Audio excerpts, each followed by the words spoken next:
जय हिंद। आज राष्ट्रपति से संबंधित हमारा अंतिम टॉपिक है। राष्ट्रपति पर महाभियोग किस आर्टिकल में देखा था? Article number 61, impeachment of president of India. महाभियोग को इंग्लिश में बोला जाता है इम्पीचमेंट। अच्छा, राष्ट्रपति को हटाने के लिए ही ये टर्म यूज किया जाता है महाभियोग, है ना। आप देखेंगे कुछ हमारे ऐसे और पदाधिकारी हैं संवैधानिक जिनको हटाने के लिए एग्जैक्ट सेम प्रोसेस फॉलो की जाती है, परंतु जब शब्द बोला जाता है ना इम्पीचमेंट, तो वो कहाँ यूज किया जाता है? मैंने आपको एक चीज पढ़ाई थी बहुत शुरुआती में कि हमने कौन कौन से तत्व कहां से ग्रहण किए हैं, बताए थे। राष्ट्रपति का महाभियोग हमने कहां से ग्रहण किया था? कहां से? यूएसए से, बिल्कुल सही। राष्ट्रपति का महाभियोग हमने लिया था यूएसए से, ठीक है। तो राष्ट्रपति के हमने इलेक्शन करवा दिए, हमने अपना राष्ट्रपति भी चुन लिया, हमने किसी को राष्ट्रपति भी बनवा दिया, हमने उसकी योग्यताएं भी देखी, कितनी होनी चाहिए आयु?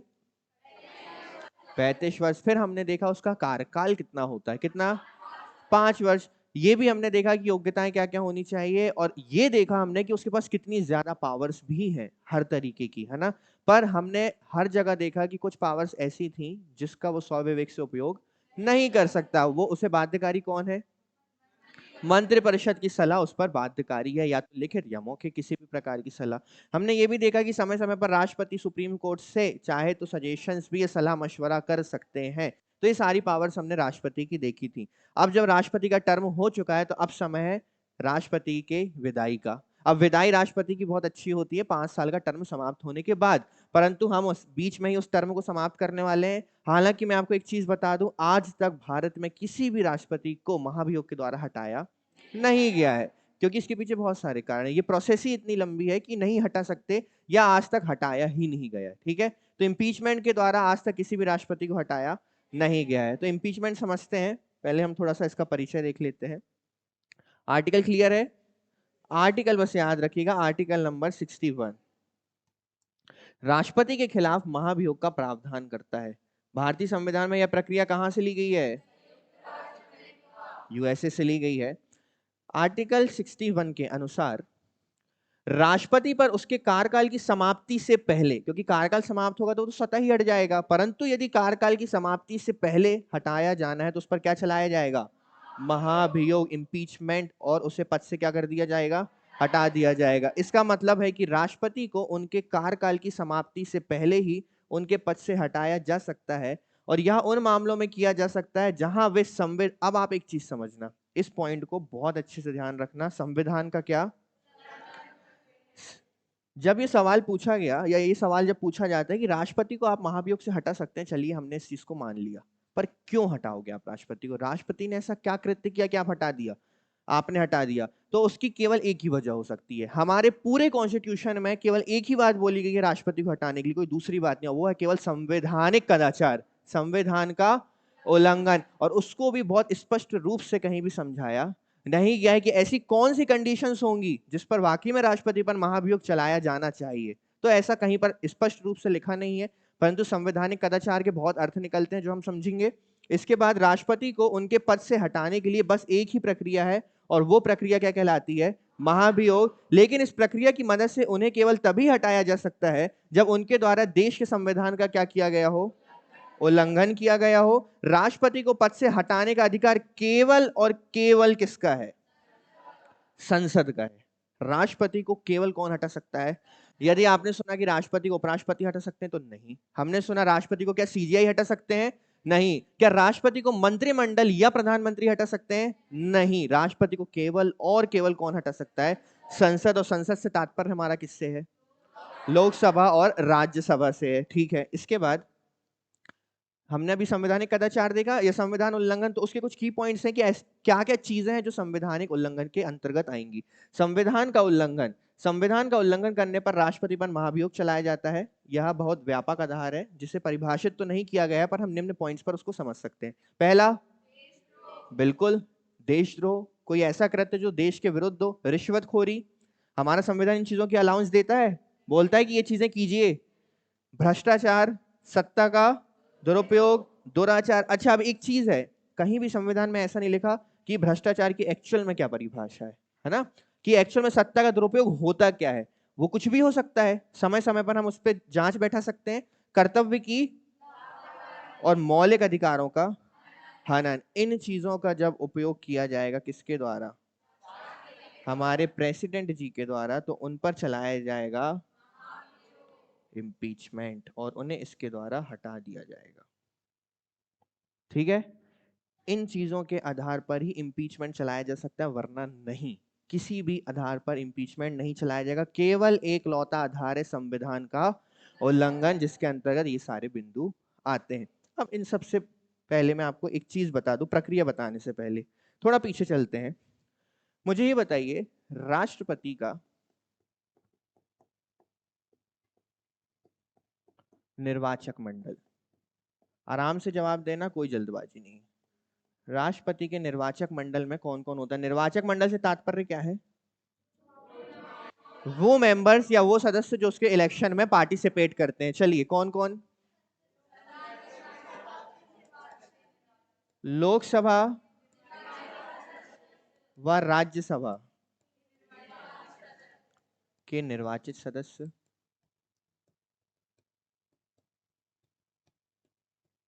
अच्छा, ये चीज ध्यान से समझ लेना, क्योंकि पीपीटी में कहीं नहीं लिखी है ना, मैं अलग से समझा रहा हूं आप लोगों को। दूसरा, राज्य विधानमंडल के सदस्य। ठीक है, सॉरी, राज्य विधानसभा के सदस्य। राज्य विधानसभा के कौन से सदस्य? निर्वाचित सदस्य। राज्य विधानसभा के निर्वाचित सदस्य। तीसरे, दिल्ली व पुडुचेरी के निर्वाचित, पुडुचेरी के कहां के? विधानसभा के, है ना, क्योंकि यहां विधानसभा है, विधानसभा के निर्वाचित सदस्य।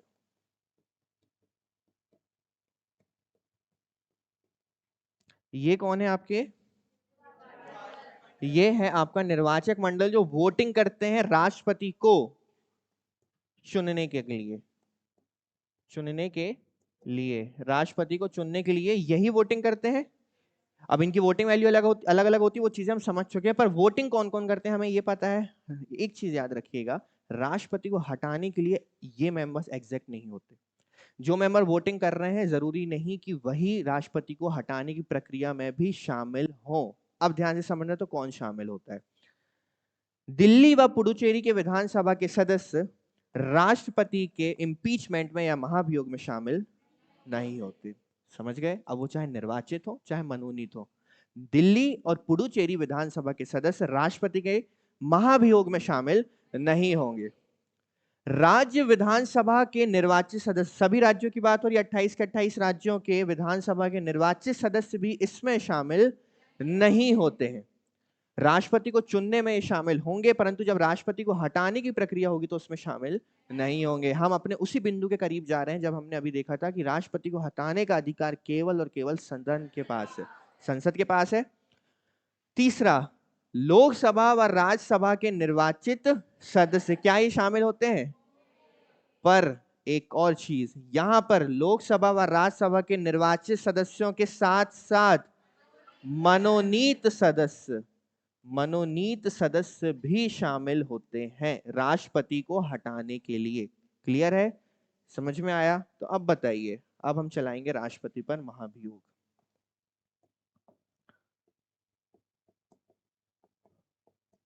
महाभियोग में शामिल कौन कौन होता है? चलिए बताइए। लोकसभा व राज्यसभा, इन दोनों के ही निर्वाचित सदस्य और मनोनीत सदस्य, अर्थात इलेक्टेड मेंबर्स और अपॉइंटेड मेंबर्स। अपॉइंटेड मेंबर्स, ये इलेक्टेड हैं, ये आपके अपॉइंटेड हैं, ये दोनों ही शामिल होते हैं राष्ट्रपति को महाभियोग या उसके हटाने की प्रक्रिया में। क्या ये सदस्य राष्ट्रपति को चुनने में शामिल होते हैं? पर हमने देखा कि ये राष्ट्रपति को हटाने में शामिल जरूर होते हैं। तो हमने सबसे पहले एक टीम खड़ी कर ली, हमें इंपीचमेंट चलाना है ना, तो हम सबसे पहले हमने क्या कर लिया, हमें पता होना चाहिए, टीम नहीं, हमें पता होना चाहिए कि एक्चुअल में कौन हटाते हैं राष्ट्रपति को। तो क्लियर है? क्या राज्य विधानसभा के सदस्य हटाते हैं? नहीं हटाते। क्या दिल्ली पुडुचेरी के सदस्य हटाते हैं? नहीं हटाते। क्या लोकसभा राज्यसभा के मनोनीत सदस्य हटाते हैं? बिल्कुल हटाते। तो ये चीज क्लियर है। अब हम चलाएं उस पर महाभियोग। अब ध्यान से समझना, पॉइंट्स बाद में पढ़ेंगे। देखो महाभियोग की प्रक्रिया, देखो बहुत मुश्किल नहीं है, ध्यान दोगे तो बिल्कुल समझ जाओगे एक बार में, और दोबारा पढ़ने की जरूरत नहीं पड़ेगी। महाभियोग की प्रक्रिया होती क्या है? देखो राष्ट्रपति पर यदि महाभियोग चलाया जाना है तो सदन में चलाया जाएगा। एक चीज तो हमें पता चल गई, ठीक है, सदन या संसद हम बोलते हैं इसको। अब हम जानते हैं संसद के दो भाग हैं, एक्चुअल में तीन भाग है, तीसरा खुद कौन है? राष्ट्रपति है। अब सदन, संसद के दो सदन है, एक है आपका लोकसभा और दूसरा है आपका राज्यसभा। अच्छा, ये जो राज्यसभा लोकसभा है ना, जो बार बार हम पढ़ रहे हैं, ये भी पॉलिटी में एक सेपरेट टॉपिक है। मैं पूरा डिटेल में आपको बताऊंगा कि ये होता क्या है, House of Common, House of Lords, सारी चीजें बताएंगे, ठीक है। तो लोकसभा और राज्यसभा, अब किस प्रक्रिया को आगे बढ़ाना है? महाभियोग की प्रक्रिया को। तो एक चीज याद रखना कि महाभियोग की प्रक्रिया को किसी भी सदन से शुरू किया जा सकता है। ऐसा कुछ नहीं है कि पहले कहां लाया जाएगा और दूसरा। अब एक और चीज, अगर लोकसभा में महाभियोग का क्या लाया जाएगा? प्रस्ताव लाया जाएगा या प्रपोजल लाया जाएगा। प्रस्ताव या प्रपोजल लाया जाएगा, तो ध्यान से समझना, अगर लोकसभा में यह प्रस्ताव लाया जाएगा तो राज्यसभा एक जांचकर्ता निकाय के रूप में कार्य करेगा। ये शब्द का अर्थ मैं आपको अभी समझाऊंगा, ध्यान से समझना। यदि ये प्रपोजल, कौन सा प्रपोजल? महाभियोग, राष्ट्रपति को हटाने का प्रपोजल यदि लोकसभा में रखा जाएगा तो राज्यसभा जांचकर्ता निकाय के रूप में क्या करेगा? कार्य करेगा। परंतु यदि ये प्रस्ताव जो है ये राज्यसभा द्वारा लाया जाएगा तो फिर आपका लोकसभा किस रूप में कार्य करेगा? जांचकर्ता के रूप में कार्य करेगा। क्लियर है? अगर इस प्रस्ताव को राज्यसभा ने लाया तो अब जांचकर्ता निकाय कौन बन गया? इसका मतलब यह हुआ कि प्रस्ताव जिसमें भी आएगा उसका दूसरा जो आपका सदन है वो किस रूप में कार्य करेगा? अब ये जांचकर्ता निकाय क्या होता है हम समझते हैं, ठीक है। अब हम पहले लेकर आते हैं क्या? प्रस्ताव। अब हम पहले प्रस्ताव लेकर आते हैं।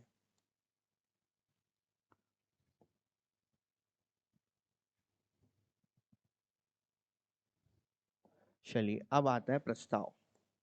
प्रस्ताव को लाने की प्रोसेस क्या है? तो मैं मान के चलता हूं कि हमने प्रस्ताव को राज्यसभा में लेकर आया है, ठीक है।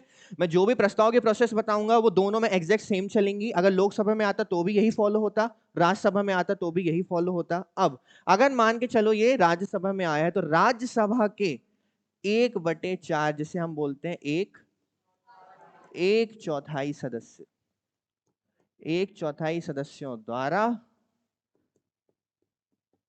प्रस्ताव पर हस्ताक्षर अनिवार्य है। कितने सदस्य? मतलब 4 में से एक सदस्य, कुल सदन के 1/4 सदस्यों के उस पर क्या होना अनिवार्य है? हस्ताक्षर होना अनिवार्य है। क्या लाने के लिए?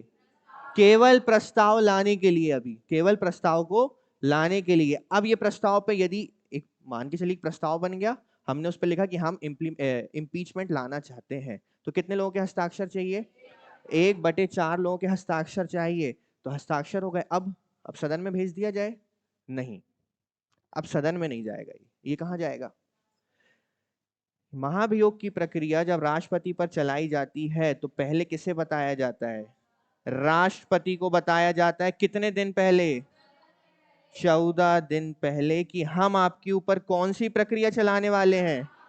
महाभियोग की प्रक्रिया राष्ट्रपति के ऊपर चलाने से पहले राष्ट्रपति को 14 दिन की पूर्व सूचना देना अनिवार्य है। क्यों अनिवार्य है वो भी हम देख लेंगे कि क्यों बताया राष्ट्रपति को। आपने चुपके से ले आते, बताते ही नहीं। राष्ट्रपति को अगले दिन पता चलता कि हमारे ऊपर महाभियोग चल गया। ये बिल इसके बाद राष्ट्रपति को 14 दिन पहले बता दिया, 1/4 लोगों ने उस पर हस्ताक्षर भी किए। अब ये बिल कहां जाएगा? मतलब ऑलरेडी आ चुका है राज्यसभा में, अब ये राज्यसभा में किस लिए जाएगा? वोटिंग के लिए जाएगा। कहां पर? राज्यसभा में ये वोटिंग के लिए जाएगा। और वोटिंग होने के पश्चात मान के चलो या तो ये क्या होगा? फेल हो जाएगा, या तो इसको बहुमत नहीं मिला तो ये क्या हो गया? परंतु अगर इसे बहुमत मिल गया तो ये क्या हो जाएगा? तो ये बिल तो हो गया पास। और राज्यसभा से अब ये बिल यदि पास हो चुका है तो अब ये बिल किस ओर बढ़ेगा? लोकसभा। और लोकसभा बैठा हुआ है पहले से कि मैं इस बिल पे पहले क्या करने वाला हूं, जांच। क्यों? क्योंकि आपने पहले प्रस्ताव अपने सदन में लेकर आया, तो मैं अब एक जांचकर्ता इन्वेस्टिगेशन करूंगा, यानी उस पर एक जांचकर्ता निकाय के रूप में अब मैं कार्य करूंगा।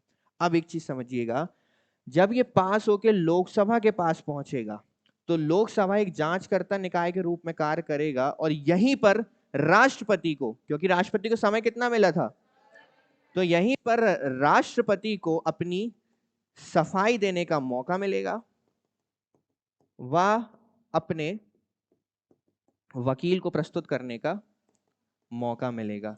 क्यों भाई, आप उस पर महाभियोग चला रहे हो संवैधानिक कदाचार का? उसको मौका मिलना चाहिए कि वो अपनी बात रख सके कि मैंने ऐसा कृत्य किया या नहीं किया, और किया तो क्यों किया, और अगर किया है तो क्या इसे गलत समझा जा रहा है। तो वो अपनी सफाई कहां पर रखेंगे? राष्ट्र आपके दूसरा जो जांचकर्ता निकाय होगा उसके समक्ष। अब एक चीज समझिएगा ध्यान से, जब ये प्रस्ताव रख दिया जाएगा यहां पर, तो अब ये लोकसभा का निर्णय बनेगा, क्योंकि ये दूसरा सदन है। ये सेम प्रोसेस फॉलो होती है। अगर बिल पहले कहां, सॉरी, प्रस्ताव पहले कहां आया होता, तो ये सारी चीजें कौन करता? समझ में आ रहा है? तो निर्णय अब इस पे लोकसभा का है, जांच करने के पश्चात, राष्ट्रपति को सुनने के पश्चात, उसके वकील को सुनने के पश्चात, कि क्या वाकई में राष्ट्रपति गिल्टी है, क्या वाकई में राष्ट्रपति ने संवैधानिक कदाचार किया है। अगर नहीं, तो इसी समय ये जो प्रस्ताव है वो क्या हो जाएगा? रद्द, खारिज हो जाएगा। जांच के पश्चात यदि ये निकलता है कि राष्ट्रपति ने संवैधानिक कदाचार नहीं किया है और राष्ट्रपति द्वारा प्रस्तुत किया गया बिंदु एकदम सही है, तो इसको क्या कर दिया जाएगा? इस प्रस्ताव को रद्द कर दिया जाएगा। परंतु यदि, अच्छा मैंने आपको एक चीज तो बताई नहीं कि ये जो बिल राज्यसभा में पास हुआ है ये 2/3 बहुमत से पास हुआ है। किस बहुमत से? 2/3 बहुमत। राष्ट्रपति को हटा रहे हैं तो साधारण बहुमत तो चलेगा नहीं ना, विशेष बहुमत चाहिए। तो ये पास कैसे होता है? 2/3 बहुमत से। ये बताना मैं भूल गया था। इसके बाद चलो हम आगे बढ़ते हैं। ये पहुंचा कहां पर? ये पहुंच गया लोकसभा में। अब लोकसभा किसकी तरह एक्ट कर रहा है? जांचकर्ता निकाय के रूप में एक्ट कर रहा है।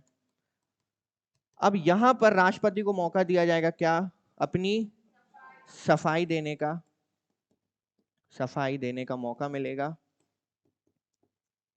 वह अपने वकील, या सफाई उसकी वकील देगा, वकील पेश करने का मौका, वकील पेश करने का। ठीक है, यहां पर अब अगर ये समझते हैं कि राष्ट्रपति की गलती नहीं है, या उन्होंने गलती नहीं, या वे उसके बिंदु से संतुष्ट होते हैं, या उन्होंने संवैधानिक कदाचार नहीं किया, तो ऐसी कंडीशन में यह जो आपका प्रपोजल था या जो प्रस्ताव था, ये क्या कर दिया जाएगा? ये आपका रद्द कर दिया जाएगा। अर्थात ये प्रोसेस कैंसिल हो चुकी है, अब राष्ट्रपति पर महाभियोग आगे नहीं बढ़ेगा। परंतु यदि संसद या लोकसभा इस पर संतुष्ट नहीं होती है राष्ट्रपति द्वारा रखी गई बात से या उसके वकील द्वारा, तो इस बिल पर अब क्या की जाएगी? वोटिंग की जाएगी।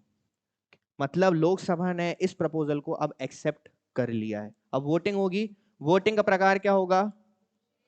2/3 बहुमत। और यदि इस 2/3 बहुमत से ये बिल पास हो गया तो ये खबर जाएगी सीधे किसके पास? और राष्ट्रपति अपने पद से उन्हें क्या देना पड़ेगा? राष्ट्रपति को अपने पद से इस्तीफा देना होगा। ये होती है प्रोसेस महाभियोग की। मुश्किल है, अब इसको और सरल करते हैं। राष्ट्रपति पर, बेटा कहाँ खो गए? कहाँ खो गए बेटा? हाँ, छोड़ रहा हूँ क्लास में, बिल्कुल आप जाना, आज वैलेंटाइन डे है ना, चिंता मत करो, समय से पहुंच जाओगे क्लास के बाद, है ना? नहीं है ऐसा? तो बिल्कुल ध्यान कहाँ होना चाहिए? क्लास में। ठीक है, देखो आप पर महाभियोग ना चल जाए, है ना? यहाँ पर महाभियोग के लिए मुझे विशेष बहुमत की आवश्यकता नहीं है, मैं किसी पर भी चला सकता हूँ यहाँ महाभियोग, है ना? चलिए ध्यान दीजिए, मान के चलते हैं राष्ट्रपति पर महाभियोग चलाया जाना है और उस पर केवल एक ही आधार होता है, क्या? संवैधानिक कदाचार। तो हम क्या करते हैं, सबसे पहले किसी भी सदन में ला सकते हैं, या तो लोकसभा, या तो जिस सदन में लाया जाएगा उसका जो दूसरा सदन होगा वो किस रूप में कार्य करे? जांचकर्ता निकाय के रूप में कार्य करेगा। चलिए राज्यसभा में आ गया। राज्यसभा में, अच्छा, राष्ट्रपति को महाभियोग चलाने से पहले कितने दिन की पूर्व सूचना? 14 दिनों की पूर्व सूचना, और 14 दिन जैसे ही होंगे आप उसको कहां पर रख दीजिए, पेश कर दीजिए। कितने लोगों के हस्ताक्षर? उस सदन के 1/4 सदस्यों के हस्ताक्षर चाहिए, और जब इसे सदन में लाया जाएगा तो कितना बहुमत? 2/3 बहुमत से इसको क्या कराया जाएगा? पास कराया जाएगा। जब ये पास होकर दूसरे सदन में जाएगा, अर्थात लोकसभा में जाएगा, तब इसकी क्या की जाएगी? और यहां पर किसको अपनी बात रखने और वकील पेश करने का मौका मिलेगा? राष्ट्रपति को। यदि वो उस बात से संतुष्ट होते हैं तो उस बिल को वहीं पर क्या कर दिया जाएगा? रद्द। अर्थात लोकसभा का निर्णय है, वो बिल को आगे प्रस्ताव को आगे बढ़ाना चाहते हैं या नहीं। अगर संतुष्ट है तो ठीक है, और यदि वो संतुष्ट नहीं है तो उस प्रस्ताव पर क्या होगी? वोटिंग होगी। किस प्रकार से वोटिंग होगी? विशेष बहुमत, 2/3 बहुमत से। और अगर ये प्रस्ताव पास हो गया तो क्या होगा? तो राष्ट्रपति को सब क्या करेंगे? बाय बाय राष्ट्रपति जी। ठीक है, पर आज तक भारत में किसी पर भी महाभियोग चलाया नहीं गया। ये सारी प्रोसेस जो हमने समझ लिए, अब हम इसको पढ़ के देख लेते हैं। समझ में आ गया? किसको एक भी पॉइंट समझ में नहीं आया तो वो मुझसे जब मैं पढ़ूंगा या कोई किसी भी पॉइंट में डाउट आएगा तो मुझे रोक कर वो पूछ सकता है एकदम। ठीक है, निश्चिंत होकर। चलिए देखते हैं राष्ट्रपति को पद से हटाने की प्रक्रिया। राष्ट्रपति के खिलाफ महाभियोग की प्रक्रिया संसद के किसी भी सदन में शुरू की जा सकती है। हमने देख लिया, या तो लोकसभा में या तो जिस सदन में इस प्रक्रिया को चलाया जाता है उस सदन के कम से कम कितने? 1/4 सदस्यों को लिखित रूप में एक पत्र में राष्ट्रपति के खिलाफ तय किए गए आरोपों को लिखना होता है, और उस पद पर अपने क्या करने होते हैं? हस्ताक्षर करने होते हैं। जिसके बाद इस पत्र को कहां भेजा जाता है? इस पत्र को कितने दिन पहले? 14 दिनों पहले आपने लिख दिया, राष्ट्रपति जी आपकी ये गलती थी, हम आप पर महाभियोग चला रहे हैं, तैयार रहना, 14 दिन बाद देखते हैं आपको संसद में। ठीक है, राष्ट्रपति को कितने दिन पहले बताया? राष्ट्रपति जी अपनी काउंटिंग स्टार्ट कर दी, अपनी पूरी टीम रेडी कर दी है, वकीलों की टीम रेडी है कि बताओ मुझे क्या क्या बोलना है या मेरी बात किस प्रकार से तुम्हें रखना है। पूरी तरीके से 14 दिन का समय उनको मिलता है। ऐसे थोड़ी करते हैं, राष्ट्रपति जी कहाँ हो आप? ऑफिस में था मैं। जल्दी आइए, सदन पहुंचिए। हाँ जी बताइए, अब आप निपटने वाले हैं। ऐसा नहीं होता है ना, एक प्रोसेस होती है। राष्ट्रपति को पत्र सौंपने के ठीक 14 दिनों के बाद जिस सदन यानी लोकसभा या तो राज्यसभा के सदस्यों ने पत्र राष्ट्रपति को सौंपा होता है, उस सदन में महाभियोग की प्रक्रिया को, इसका मतलब जिसने राष्ट्रपति को पत्र भेजा था 14 दिन पहले, उसी सदन में यह प्रक्रिया शुरू होती है। यदि राज्यसभा ने भेजा तो ऐसा नहीं आपने लोकसभा में प्रक्रिया शुरू कर दी। जिस सदन में पत्र भेजा गया है, उसी जिस सदन से पत्र भेजा गया है उसी सदन से प्रक्रिया को शुरू किया जाएगा। जिसके बाद उस सदन के कम से कम कितने? 2/3 सदस्यों के बहुमत, जिसे हम विशेष बहुमत के नाम से भी जानते हैं, से राष्ट्रपति को हटाने के प्रस्ताव को पारित किया जाता है। जिसके बाद इस प्रस्ताव को कहां भेजा जाएगा? दूसरे सदन में भेजा जाएगा। दूसरे सदन द्वारा राष्ट्रपति पर लगाए गए आरोपों की जांच, क्यों? क्योंकि दूसरा सदन अब किस रूप में कार्य कर रहा है? दूसरा सदन अब एक जांचकर्ता के रूप में काम करेगा, अर्थात वो इन्वेस्टिगेट करेगा, और दूसरे सदन में जांच होने के दौरान राष्ट्रपति अपना बचाव पक्ष भी वहां पर रख सकते हैं, या फिर अपने वकील के माध्यम से अपने ऊपर लगाए गए आरोपों के खिलाफ वो बात कर सकते हैं। अगर दूसरा सदन भी राष्ट्रपति के खिलाफ लगाए गए आरोपों को सही पाता है और उस सदन के भी कितने 2/3 सदस्यों का बहुमत भी राष्ट्रपति को हटाने के लिए मिल जाता है, तो राष्ट्रपति को उस पद से हटना पड़ेगा। सारी प्रोसेस रिकॉल हो रही है? किस प्रकार बहुमत आया, किस प्रकार हटाया गया। राष्ट्रपति को उनके पद से हटाने के बाद अब तो पद खाली हो गया, क्योंकि वो 5 साल के कार्यकाल के लिए बनाया गया था, परंतु वो पद अब क्या हो गया? और हम जानते हैं कि यदि राष्ट्रपति गए तो एक्टिंग राष्ट्रपति कौन बनेंगे? एक्टिंग प्रेसिडेंट कौन? और उपराष्ट्रपति नहीं है तो फिर कौन? सीजेआई। राष्ट्रपति को उनके पद से हटाने के बाद उनका पद हमारे देश के उपराष्ट्रपति द्वारा जब तक संभाला जाता है जब तक कि दोबारा राष्ट्रपति का चुनाव ना हो जाए। और एक बात आप मुझे बता दीजिए कि राष्ट्रपति का पद खाली होने के बाद चुनाव आयोग को कितनी समय सीमा के भीतर राष्ट्रपति का चुनाव कराना होता है? 6 माह के भीतर। बिल्कुल सही। कितने माह के भीतर? 6 माह के भीतर। इसके बाद अगर दोनों सदन में से एक सदन के 2/3 सदस्य का बहुमत राष्ट्रपति को हटाने के लिए नहीं मिलता है तो राष्ट्रपति को हटाने की प्रक्रिया वहीं समाप्त हो जाती है। हो सकता है राज्यसभा में 2/3 बहुमत मिल गया, लोकसभा ने जांच करके बोला कि हाँ आप गिल्टी हो, हम यहाँ पर चलने देंगे इसको, और जब चलाया गया तो वहां पर क्या हो गया? बहुमत ही नहीं मिला, 2/3 बहुमत नहीं मिला, तब भी वो क्या हो जाएगा? प्रस्ताव रद्द हो जाएगा। अर्थात इसके बाद राष्ट्रपति को उनके पद से हटाया नहीं जा सकता। अभी तक भारत के किसी भी राष्ट्रपति को महाभियोग का इस्तेमाल करते हुए उसके पद से हटाया नहीं गया है। उपराष्ट्रपति को उनके पद से हटाने के लिए महाभियोग की जरूरत नहीं होती। तो ये प्रक्रिया केवल किसके लिए काम करती है? राष्ट्रपति, उपराष्ट्रपति के लिए नहीं, है ना। इसे बोला जाता है संसदीय प्रक्रिया द्वारा जांच के पश्चात। वही चीज हुई ना, संसदीय प्रक्रिया द्वारा जांच के पश्चात, जब आपके सीजेआई को हटाया जाएगा, जब आपके चीफ इलेक्शन कमीशन को हटाया जाएगा, तो इसी प्रोसेस को फॉलो किया जाता है। परंतु हम वहां पे महाभियोग शब्द उपयोग नहीं करते, क्योंकि महाभियोग शब्द स्पेशली यूज होता है किसके लिए? परंतु आप कहीं कहीं पढ़ लेंगे, आपने कहीं लिखा देखा होगा, सुना होगा कि सीजीआई पर महाभियोग चलाया गया। तो उनके कहने का तात्पर्य यह है कि सीजीआई पर इस प्रोसेस को क्या किया गया? फॉलो किया गया। इस दोनों सदन की बहुमत के बाद, विशेष बहुमत 2/3 बहुमत के बाद, जांच के बाद उसे उस पद से हटाया गया है। यही प्रक्रिया होती है। परंतु जब हम बोलते हैं महाभियोग, तो वो शब्द किसके लिए उपयोग हो रहा है? राष्ट्रपति के लिए उपयोग हो रहा है। समझ में आया? मुश्किल था राष्ट्रपति को हटाना? मुश्किल तो है। क्यों नहीं है मुश्किल? आसान है। मुश्किल है राष्ट्रपति को हटाना, समझना मुश्किल नहीं था। समझना मुश्किल था? नहीं था। इसके बाद ये हो गया आपका टॉपिक कंप्लीट, राष्ट्रपति पर महाभियोग। कुछ नहीं है इसके अलावा राष्ट्रपति में। अब राष्ट्रपति से संबंधित कुछ 2-3 आर्टिकल्स थे एक्स्ट्रा जो मैं लेकर आया हूं, वो मैं आपको बता देता हूं। आर्टिकल नंबर, जो डायरेक्टली इन्वॉल्व नहीं है पर इनडायरेक्टली इन्वॉल्व है, किससे? प्रेसिडेंट से। अनुच्छेद 70 कहता है कि संसद ऐसे प्रावधान कर सकती है जो राष्ट्रपति के कार्यों के निर्वहन के लिए आकस्मिक स्थिति में वो उपयुक्त समझे। यानी कोई ऐसे कानून का वो प्रावधान कर सकती है जो राष्ट्रपति के कार्य करने के लिए आकस्मिक स्थिति में, यानी आपातकाल में, आपातकाल की स्थिति नहीं, आकस्मिक स्थिति मतलब होता है कोई भी इमरजेंसी, इमरजेंसी के समय वो उपयुक्त समझे। आर्टिकल 79 कहता है कि संघ के लिए एक संसद होगी। देखना अभी, अच्छा एक चीज बताइए, हमने संविधान में 22 भाग होते हैं, हमने भाग 1 देखा। भाग 1 क्या था आपका? संघ एवं उसके राज्य क्षेत्र। भाग 2 क्या था? नागरिकता। भाग 3 क्या था? मौलिक अधिकार। भाग 4 क्या था? नीति निश्चय तत्व। भाग 4 का क्या था? मौलिक कर्तव्य, फंडामेंटल ड्यूटीज। भाग 5 क्या है? संघ। भाग 5 क्या है? संघ। अभी हम क्या पढ़ रहे हैं? संघ पढ़ रहे हैं, और संघ का पहला चैप्टर क्या है ये, है ना। तो अभी हमारा संविधान का भाग 5 क्या है? संघ है।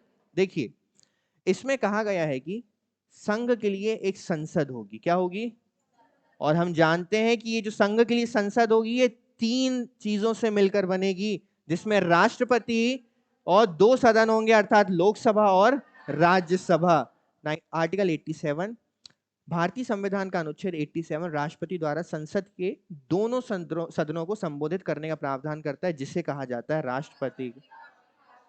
अब राष्ट्रपति का अभिभाषण क्या होता है पता है? दो बार राष्ट्रपति से उपयोग करते हैं। इस अनुच्छेद के मुताबिक राष्ट्रपति 2 बार संसद के सदनों को संबोधित करते हैं। एक बार जब नए चुनाव के बाद सरकार बनी है तब, और फिर प्रत्येक नए साल के बाद जो अधिवेशन होता है उसमें, हर साल एक नया अधिवेशन होता है सरकार का, उसमें। फिर आता है आर्टिकल 87 सब क्लॉज 1 के मुताबिक राष्ट्रपति को लोकसभा के हर आम चुनाव के बाद, आम चुनाव समझते हो जो हर 5 साल में आपके इलेक्शन होते हैं, हर आम चुनाव के बाद पहले सत्र की शुरुआत में संसद के दोनों सदनों को संबोधित करना होता है, अर्थात लोकसभा को भी, राज्यसभा को भी। इस दौरान राष्ट्रपति को संसद को उसको आह्वान के कारण बताने होते हैं। इसे आप राष्ट्रपति का अभिभाषण कहते हैं। यदि आपसे पूछा जाए राष्ट्रपति का अभिभाषण किसमें, तो आर्टिकल 87। अगर एग्जैक्ट पूछे किसमें, तो 87(1) में। क्यों? क्योंकि 87 में एक्चुअल में लिखा हुआ है कि राष्ट्रपति संबोधित करेंगे दोनों सदनों को, परंतु राष्ट्रपति जो आम चुनाव के बाद नई सरकार बनेगी और वो जब राष्ट्रपति अपने अभिभाषण के साथ, यानी स्पीच ऑफ प्रेसिडेंट के साथ उसको शुरू करेंगे, तो वो है आपका आर्टिकल नंबर 87(1). तो ये थे आपके भारत के प्यारे, महान, सम्माननीय, आदरणीय राष्ट्रपति जी। और अभी कौन है आपके? श्रीपति मुर्मू। हमारे यहाँ के नेता इतने गिरे हुए हैं, बोलना चाहिए, उनकी सोच इतनी छोटी है। वो कहते हैं कि हमारे यहाँ राष्ट्रपति क्यों कह रहे हैं, राष्ट्रपति बोलना चाहिए। ये स्टेटमेंट आया था। अंतर है शब्दों में। राष्ट्रपति एक कोई जेंडर वर्ड नहीं है, ठीक है? कोई जेंडर से संबंधित राष्ट्रपति, कोई राष्ट्र का पति नहीं हो जाता है वो। ऐसा नहीं कि हर महिलाओं के पति हो गए वो देश के क्या है? प्रमुख हैं। देश के भी पति नहीं है, देश के प्रमुख हैं, प्रेसिडेंट है ना। तो इसमें कोई जेंडर नहीं चलता कि अगर कोई फीमेल बनी तो हम राष्ट्रपति बोलने लगेंगे। क्लियर है? तो आप सभी को बसंत पंचमी की बहुत बहुत शुभकामनाएं। जय हिंद।